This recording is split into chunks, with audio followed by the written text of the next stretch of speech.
Hello everyone, my self is समी। आज हम लेके आए हैं क्लास 10th का जो है चैप्टर सिविक्स का जो है पावर शेयरिंग यानी सत्ता की साझेदारी। यानी यह सत्ता की साझेदारी से जो है या पावर शेयर करने से कैसे पावर मजबूत होती है ना कि कमज़ोर होती है। इस जो है चैप्टर को जो है हमने एक्सप्लेन करने के लिए दो देशों की कहानियाँ लिए हैं। इसमें यूरोपियन कंट्री का बेल्जियम और एशियन कंट्री एशियन महाद्वीप के अंदर स्थित जो है श्रीलंका जो है देश से आप जो है अच्छी तरह से वाकिफ़ होंगे, क्योंकि ये जो है हिंद महासागर के अंदर भारत के नक्शे के ठीक नीचे मौजूद है। तो जो है चलिए हम जो शुरू करते हैं अपनी video presentation power sharing class 10th के लिए। हेलो एवरीबॉडी, हम आज जो शुरू करने वाले हैं सिविक्स का जो है चैप्टर पावर शेयरिंग। जैसा कि इस चैप्टर के अंदर यह दिया हुआ है पावर शेयरिंग यानी सत्ता की साझेदारी। बहुत ही इंटरेस्टिंग चैप्टर है, थोड़ा लेंथी चैप्टर है, इसलिए हम इस पूरे चैप्टर को एक कंप्रहेंसिव तौर पे जो है स्टडी करेंगे और अलग अलग जो है पॉइंट्स को जो हम ये डिस्कस किया करेंगे कि कैसे जो है सत्ता की साझेदारी जो है हमारी जो है डेमोक्रेसी को बनाए रखने में हेल्प करती है। अब आप जो है ये देखेंगे हम जो है इस ये चैप्टर के अंदर जो कुछ एग्जाम्पल लेंगे। जैसे कि आप ये देख रहे हैं, ये बेल्जियम का जो है आपको जो है एक मैप दिखाई दे रहा है। इधर नीचे जो है श्रीलंका का जो है मैप दिखाई दे रहा है। श्रीलंका जो है ये हमारे साउथ इंडिया के अंदर जो है बिल्कुल ठीक जो है नीचे हिंद महासागर की जो है चारों तरफ से घिरा हुआ है। बेल्जियम ये एक ये यूरोपियन ये कंट्री है और जो है इसके अंदर जो है इस जो दोनों जो के अंदर जो है हम जो है कुछ जो है प्रॉब्लम्स को जो है सॉल्व करने की कोशिश करेंगे।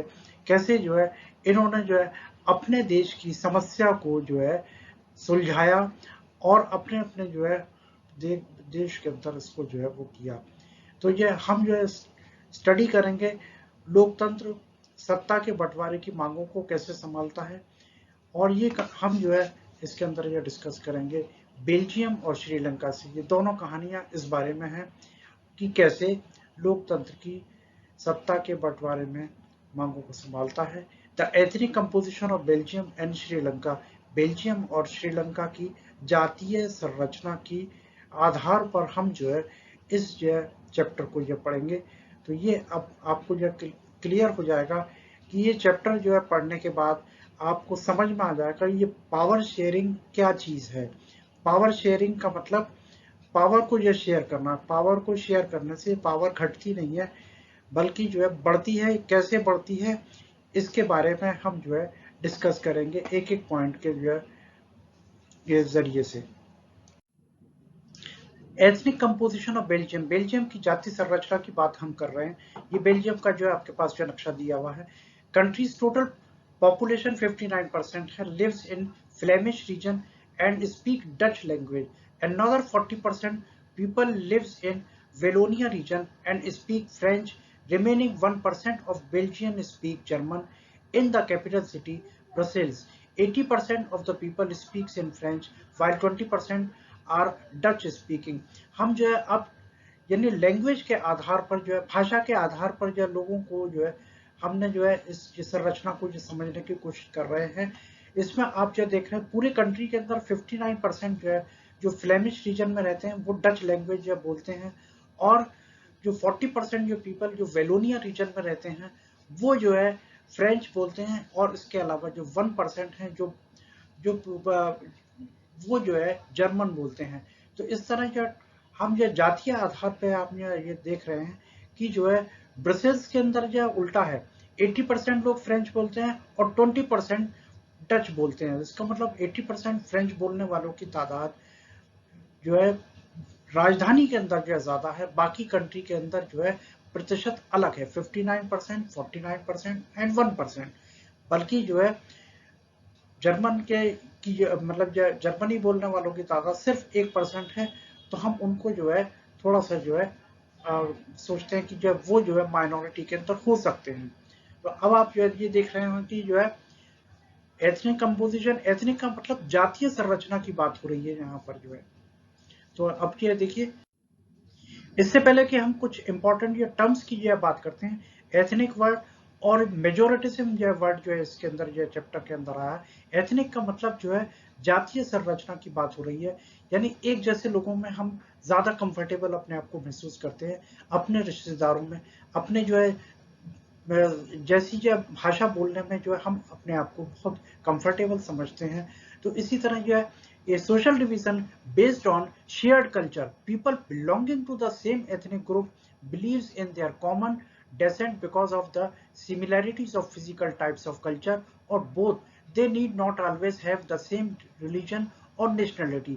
यानी जातीय साझा संस्कृति पर आधारित एक सामाजिक विभाजन, एक ही जातीय समूह के लोग भौतिक प्रकार या संस्कृति या दोनों की समानता के कारण अपने सामान्य वंश में विश्वास करते हैं। जरूरी नहीं कि उनका हमेशा एक ही धर्म या राष्ट्रीयता हो। अब बहुसंख्यकवाद एक विश्वास है कि बहुसंख्यक समुदाय को देश की इच्छाओं और जरूरतों की अवहेलना करके जिस तरह से वह चाहता है शासन करने में सक्षम होना चाहिए अल्पसंख्यकों के ऊपर, यानी majoritism, a believe that the majority community should be able to rule a country in whichever way it wants by disregarding the wishes and the needs of the minority। यानी जो है अब आपको ये बात ये क्लियर हो गई होगी दोनों पॉइंट से, एथनिक और बहुसंख्यकवाद और यानी मेजोरिटिज्म की यह बात हो रही है। ये टर्म्स जो है हम दोनों देशों के जो है एग्जाम्पल के अंदर जो है करेंगे जो है, और जो है आपको जो आगे भी जो क्लियर हो जाएगा। तो ये एकदम ये पॉइंट्स आपको ये क्लियर होने चाहिए, ये परीक्षा की जो है दृष्टि से भी बहुत इंपॉर्टेंट है कि ये ethnic, what is the meaning of ethnic, what is the meaning of majoritism, यानी बहुसंख्यकवाद से आप क्या समझते हैं, एथनिक से आप क्या समझते हैं, या जातीय संरचना से आप जो है क्या समझते हैं। तो एकदम आपको एकदम क्रिस्टल क्लियर हो गया होगा, बहुत अच्छे से समझ में आ गया होगा। तो ये जो है बहुत इंपॉर्टेंट है, इसको जो है हम और भी आगे जो है डिस्कस करेंगे। तो ये पॉइंट जो है आप जो बिल्कुल ध्यान में रखिएगा। तब इसके बाद हम जो नेक्स्ट वीडियो पे हम ये चलते हैं और ये देखते हैं कि यह क्या जो है इम्पोर्टेंट आपको जो है बताना है। सबसे पहले हम बात करते हैं एथनिक कंपोजिशन ऑफ श्रीलंका की। श्रीलंका की जातीय संरचना की बात हो रही है। श्रीलंका की आबादी विविध है। प्रमुख सामाजिक समूह सिंगली भाषा 74% हैं और तमिल भाषी 18% हैं, और तमिलों में से 2 उप समूह हैं। देश के तमिल मूल निवासियों को श्रीलंकाई तमिल कहा जाता है, जो 13% कहा जाता है। तो यानी जो है ये जो है तमिल, जैसे कि आप जो है देख रहे हैं नाम से ही जो है जाहिर है, तमिलनाडु जो है हमारे जो देश का जो है एक राज्य है। यानी जो है जब जो ब्रिटिशर जो है यहाँ पे जो है श्रीलंका पे जो है राज करते थे, उस टाइम पे जो है वो उनको जो है मजदूरों की जो आवश्यकता होती थी, और वो मजदूर जो है तमिलनाडु यानी साउथ इंडिया से जो है लेकर के जो जाते थे, जो कि रबर प्लांट और जो टी प्लांटेशन के अंदर जो हेल्प करते थे, और वो वहीं पे जो है बस गए, और उनकी भाषा थी तमिल। तो वो ये तमिल जो है कहाँ से आए, वो जो है इंडिया से आए। तो मूल निवासी जो है जो श्रीलंकाई तमिल कहलाते हैं, और जो कि सिंगली भाषी यह कहलाते हैं। इसके बाद तमिल भाषी जो 18%, और इसके अंदर भी उप समूह। अब जो है बिल्कुल ये देखिए क्लियर हो जाएगा। ये आपको जो श्रीलंका का जो है मैप आपको ये दिखाई दे रहा है, ये नीचे ये देख रहे हैं, ये बिल्कुल एकदम ये नीला ये समंदर या हिंद महासागर दिखाई दे रहा है, और हिंद महासागर से ये चारों तरफ से ये घिरा हुआ ये श्रीलंका जो है आपको जो है नजर आ रहा है ये देश। अब जो है इसके अंदर Sri Lanka has a diverse population. The major social group are the Sinhala speaker 74% and the Tamil speaker 18%. Among Tamil, there are 2 subgroups. Tamil natives of the country are called Sri Lankan Tamils and 13% are called Sri Lankan Tamil. 13%, the rest of whose forefather came from India as plantation worker during colonial period are called Indian Tamil. As you can see from the map, Sri Lankan Tamil are concentrated in the north and east of the country. Most of the Sinhala speaking people are Buddhist, while most of the Tamils are Hindus or Muslim. There are about 7% Christian who are both Tamil and Sinhala. अब हम बात करेंगे मेजोरिटिज्म in Sri Lanka. Sri Lanka got independence in 1948 or Sinhala community sought dominance through majoritism. What and how? Steps taken by Sinhala supremacy are in 1956 the an act was passed to negotiate recognize Singla as the only official language, thus the disregarding Tamil. इस तरह जो है तमिलों की जो उपेक्षा की गई. Sinla applicant for university position and government job. The state shall protect and foster Buddhism. This increased the feeling of alienation among the Sri Lankan Tamil. They felt that the constitution and the government policy denied them equal political right, discriminated against them. Due to this, the relation between the Sinhala and the Tamil country is strained. Tamil launched party and the struggle against Sinhala demanding independence Tamil Elam estate. The distrust between the two communities turned into civil war. Thousands of people of both the community have been killed. Sri Lanka में बहुसंख्यकवाद. 1948 में श्रीलंका को स्वतंत्रता मिली. सिंगला समुदाय ने माध्यम से प्रभुत्व मांगा. बहुसंख्यकवाद क्या है और कैसे है? सिंगला वर्चस्व द्वारा उठाए गए कुछ कदम. 1956 में सिंगला को एकमात्र आधिकारिक भाषा के रूप में मान्यता देने के लिए एक अधिनियम पारित किया गया और इस प्रकार तमिल की अवहेलना की गई, यानी तमिल भाषा की जो है अनदेखी किया गया. विश्वविद्यालय पदों और सरकारी नौकरियों के लिए सिंगला आवेदक जो है को जो बढ़ावा दिया गया.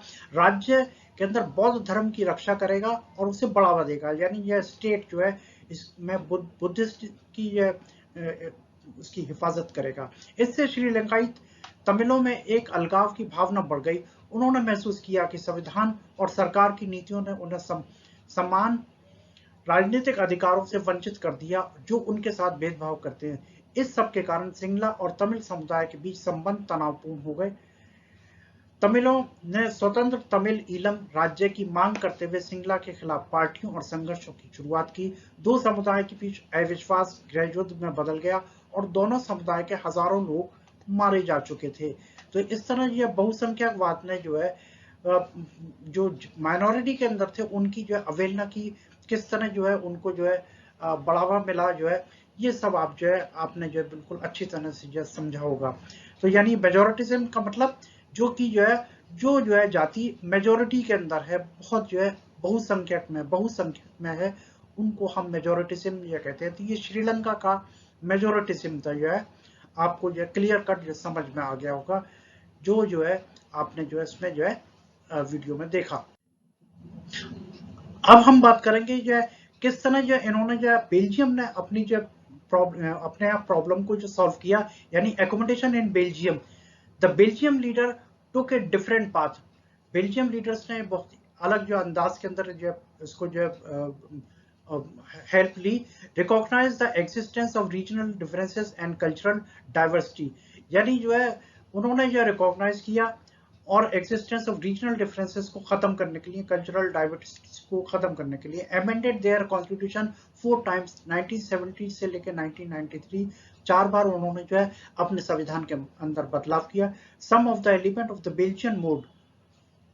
Number 1, constitution prescribe that the number of the Dutch and French speaking ministers shall be equal in central government. Some special law require the support of the majority of the member from each linguistic group. Thus, no single community can make decision unilaterally. Many powers of the central government have been given to the state government of the two regions of the country. The state government are not subordinate to the central government. Brussels has a separate government in which both the community have the equal representation. French-speaking people accepted equal representation in Brussels because the Dutch-speaking community has accepted equal representation in the central government. Apart from the central government and the state government, there is a third kind of government. This is called community government. Is elected by people belonging to one language community, Dutch, French, and German-speaking, no matter where they live. The government has the power regarding cultural, educational, and language-related issues. Europe came together to form the European Union. Brussels was chosen as its headquarter. इस तरह आपने ये देखा कि Belgium के अंदर जो है कल्चरल डिफरेंसेस को जो कैसे जो उन्होंने अपने देश में सॉल्व किया. बेल्जियम की समझदारी। बेल्जियम के नेताओं ने एक अलग रास्ता अपनाया। क्षेत्रीय मतभेदों और सांस्कृतिक विविधताओं के अस्तित्व को मान्यता दी उन्होंने। 1970 से 1993 में 4 बार अपने संविधान में संशोधन किया। बेल्जियम मॉडल के कुछ तत्व। नंबर 1, संविधान में कहा गया कि केंद्र सरकार में डच और फ्रेंच भाषी मंत्रियों की संख्या बराबर होगी। कुछ विशेष कानूनों को प्रत्येक भाषाई समूह के अधिकांश सदस्यों के समर्थन की आवश्यकता होती है। इस प्रकार कोई एक समुदाय एक तरफा निर्णय नहीं ले सकता। केंद्र सरकार की नई शक्तियां देश के दोनों क्षेत्रों की राज्य सरकारों को दी गईं। राज्य सरकार केंद्र सरकार के अधीन नहीं थी। ब्रुसेल्स की एक अलग सरकार जिसमें दोनों समुदाय का समान प्रतिनिधित्व। फ्रांसीसी भाषी लोगों ने ब्रुसेल्स के इस समान प्रतिनिधित्व स्वीकार किया क्योंकि डच भाषी समुदाय ने केंद्र सरकार में समान प्रतिनिधित्व स्वीकार किया है। केंद्र और राज्य सरकार के अलावा तीसरी तरह की सरकार होती है, इसे हम सामुदायिक सरकार कहते हैं। बहुत इंपॉर्टेंट, इसे नोट कर लीजिए। सामुदायिक सरकार के बारे में यानी कम्युनिटी गवर्नमेंट के बारे में जो पूछा जा सकता है कि यह कम्युनिटी गवर्नमेंट क्या होती है। एक भाषा समुदाय से संबंधित लोगों द्वारा चुनी जाती है। डच, फ्रेंच और जर्मन भाषी चाहे वे कहीं भी रहते हों, इस सरकार के पास सांस्कृतिक, शैक्षिक और भाषा संबंधी मुद्दों के संबंध में शक्ति है। यूरोपीय संघ बनाने के लिए एक साथ आया और ब्रुसेल्स को इसका मुख्यालय चुना गया। तो ये आपने ये देखा कि बेल्जियम ने अपने यहाँ जातीय संघर्ष को उसको जो है कैसे जो है सुलझाया। अब हम बात करेंगे सत्ता का बंटवारा क्यों जो है वांछनीय है, क्यों जरूरी है, क्यों यह डिजायरेबल है। इसकी ये नंबर 1 विवेकपूर्ण कारण इस बात पर जोर देते हैं कि सत्ता के बंटवारे से बेहतर परिणाम सामने आएंगे, और नैतिक कारण सत्ता के बंटवारे के कार्य को मूल्यवान बनाते हैं। और विवेकपूर्ण जो है विवेक के आधार पर या लाभ और हानि की सावधानी पूर्वक गणना के आधार पर विवेकपूर्ण निर्णय आमतौर पर विशुद्ध रूप से नैतिक विचारों पर आधारित निर्णयों के विपरीत होते हैं। सबसे पहले सत्ता का बंटवारा अच्छा है क्योंकि यह सामाजिक समूहों प्रूडेंशियल के बीच संघर्ष की यह दूरी को कम करता है। दूसरा गहरा कारण है कि सत्ता का बंटवारा क्यों अच्छा है, ये नैतिक कारण है। तो why power sharing is desirable, यानी प्रूडेंशियल के अंदर reason stresses that power sharing will bring out better outcome, yani moral reason emphasizes the very act of power sharing as valuable. Prudential के अंदर based on prudence on or on careful calculation of gains and losses. Prudential decisions are usually contrasted with the decision based on a purely on moral consideration. Firstly, power sharing is good because it helps to reduce the possibility of conflict between the social group prudential. Second, deeper reason why power sharing is good. तो ये आपने अच्छी तरह से समझ लिया कि power जो शेयरिंग क्यों जो है जरूरी है, इसके जो है ये कारण है। अब जो है बात करेंगे हम फॉर्म्स ऑफ पावर शेयरिंग कौन कौन से होते हैं। Changing notion regarding power sharing over a period of time, emergence of democracy की स्थापना, some common arrangement of power sharing. Number 1, power is shared among different organs of government. Number 1, legislature, executive and judiciary, horizontal distribution of power and system checks and balance is developed. Number 2, power can be shared among the government at different level, vertical distribution of power, central, state and local government. Number 3, federal division of federalism. Number 3, power may also be shared among the different social group, sharing between religious and linguistic group, reserved constituency in assembly and the parliament of our country. Community government is a good example. Power sharing arrangement can also be seen in the way of the political party, pressure group and the movement represent different ideology and social group. Coalition government is an example of it. Interest group influence decision making, ये बहुत अच्छे से कर लीजिए। Power sharing कितने तरह का हो गया, 1 2 3 4, और इसके जो अलग अलग जो पॉइंट जो है ये बहुत जो है जरूरी है। इसका यह हिंदी वर्जन भी हम जो अगले उसके अंदर ये देखते हैं, तो ये देखते हैं। बिल्कुल सत्ता की साझेदारी के रूप, समय के साथ सत्ता के बंटवारे के बारे में धारणा बदलना, लोकतंत्र का उदय हुआ। इस तरह सत्ता के बंटवारे के कुछ सामान्य व्यवस्था। नंबर 1, सरकार के विभिन्न अंगों के बीच सत्ता का बंटवारा होता है। नंबर 1, विधायिका, कार्यपालिका, न्यायपालिका, शक्ति और क्षैतिज का वितरण, चेक और बैलेंस की प्रणाली विकसित की गई। नंबर 2, विभिन्न स्तरों पर सरकारों के बीच सत्ता की साझेदारी की जा सकती है, जैसे शक्ति का लंबवत वितरण, यानी केंद्र सरकार, राज्य सरकार और स्थानीय सरकार, संघवाद का और संघीय विभाजन, सत्ता को विभिन्न सामाजिक समुदायों के बीच में भी बांटा जा सकता है, धार्मिक और भाषाई समूहों के बीच भी साझा करना। हमारे देश की विधानसभाओं और संसद में आरक्षित निर्वाचन क्षेत्र, हमारे यहाँ भी ये देश के अंदर जो कुछ है विधानसभाएं, वो जो है किसी जो पर्टिकुलर रीजन के आधार पर, भाषा के आधार पर या लोगों की जो है रहने की परसेंटेज के आधार पर जो है आरक्षित किए जाते हैं कि और रिजर्व किए जाते हैं, जैसे महिला आरक्षण या जो है schedule caste and schedule tribe या जाति के जो है लोगों के लिए आधार पर जो है आरक्षण किया जाता है। वहां पे उसी कैटेगरी का जो है प्रतिनिधि जो है चुनाव लड़ सकता है और जो है वो जीत सकता है। सामुदायिक सरकार एक अच्छा उदाहरण है, जैसे कि बेल्जियम के अंदर हमने देखा सत्ता के बंटवारे की व्यवस्था को राजनीतिक दलों, दबाव समूह और आंदोलनों के रूप में भी देखा जा सकता है। विभिन्न विचारधारा और सामाजिक समूह का प्रतिनिधित्व करते हैं। गठबंधन सरकार इसका एक उदाहरण है और रुचि समूह निर्णय लेने को प्रभावित करता है। ये आपको बिल्कुल क्लियर हो गया होगा कि सत्ता के साझेदारी के रूप कितने हैं। नंबर 1, 2, 3, 4 और इन सब के ये पॉइंट बहुत अच्छे कर लीजिए। ये लोकतंत्र के उदय का भी जो है एक जो है रीजन है कि यह सत्ता के बंटवारे में जो है इसका बहुत बड़ा योगदान जो है हम देखते हैं। तो इस तरह आपने जो देखा जो है हमने जो दो ये देशों के जो एग्जाम्पल के जो माध्यम से जो है इस जो पूरे चैप्टर को जो समझा कि जब पावर शेयरिंग क्या होती है। पावर शेयरिंग से जो है सत्ता का जो है मतलब जब जो बंटवारा है या साझेदारी है उससे जो है सत्ता जो है को मजबूती हासिल होती है, ना कि जो है कमजोरी हासिल होती है। तो इसमें आप जो देख बिल्कुल क्लियर हो गया होगा श्रीलंका और बेल्जियम के उदाहरण से जो किस तरह जो दोनों देशों ने अपनी जो देश में जो प्रॉब्लम को जो सॉल्व किया। बेल्जियम ने बहुत अच्छे से किया और श्रीलंका के अंदर भी जो है ये करने की कोशिश की गई, लेकिन वो कामयाब नहीं हो पाया। इसके इंपॉर्टेंट क्वेश्चन आप ये देखिएगा, ethnic composition of Sri Lanka and Belgium, Sri Lanka और बेल्जियम की जाति संरचना के बारे में आप ये सवाल पूछा जा सकता है। Number 2, majoritism in Sri Lanka, what do you mean by majoritism, Sri Lanka में बहुसंख्यकवाद से आपका क्या तात्पर्य है। नंबर 3, बेल्जियम की समझदारी के बारे में जो पूछा जा सकता है। एकोमोडेशन इन बेल्जियम, यानी बेल्जियम ने अपने देश में यह प्रॉब्लम को कैसे सॉल्व किया। सत्ता साझा करने का हमारा मतलब क्यों है, सत्ता साझा करना वांछनीय क्यों है, जरूरी क्यों है, ये हमने बिल्कुल अच्छे से ये डिस्कस किया। Why do we mean share power and why power sharing is desirable? Number 5, what are the various power sharing? विभिन्न शक्ति साझाकरण क्या है।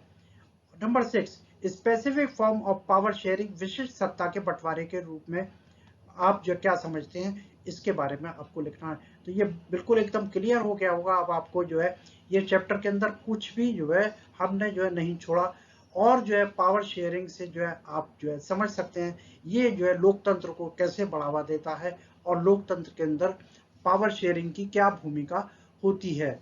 तो ये बहुत अच्छे से जो है देखिए, बिल्कुल एकदम जो है समझ करके सोच करके लिखिएगा। इंपॉर्टेंट क्वेश्चन को छोड़ना नहीं है, ये बहुत ही अच्छे से आने वाले हैं आपके एग्जाम में। तो अगले जो वीडियो की जो प्रतीक्षा कीजिए, तब तक के लिए धन्यवाद।